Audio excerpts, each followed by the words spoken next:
Salam aleyküm şeyx. Və aleykum salam. Qardaşların belə bir sualı var. Bəli. Hal-hazırda məşhur marketlərdə, ticarət bölmələrində deməli, hər hansı bir marketdən alış-veriş edirsən.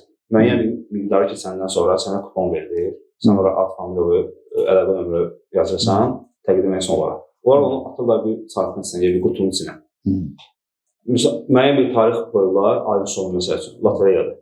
Əldən atılır, əgər sənin adından çıxsa oradan sənə hədiyyə verirlər. Bu cür lotereyalarda iştirak etmək olar? Elhamdülillah, yox. Qumardır. Bu qumardır. Düzgün deyil oynamaq elə şeylərdə. Düz adamı həvəsləndirirlər. Amma lazım deyil. Bu qumardır. Qumar olduğuna görə haram da olmaz. Bunu deyəndə arkadaşlar, o deyir, mən bunun üçün pul ödəmirəm. Nə olsun? Yox, onun üçün girməmişəm. Ödəmirsənsə, onda onlar təklifləyəndə sən də qoşulma. Al, nə istəyirsən, onlar təklif eləsə, demə lazım deyil.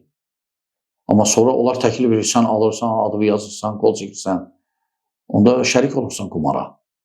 Aydındır? Bu qədər.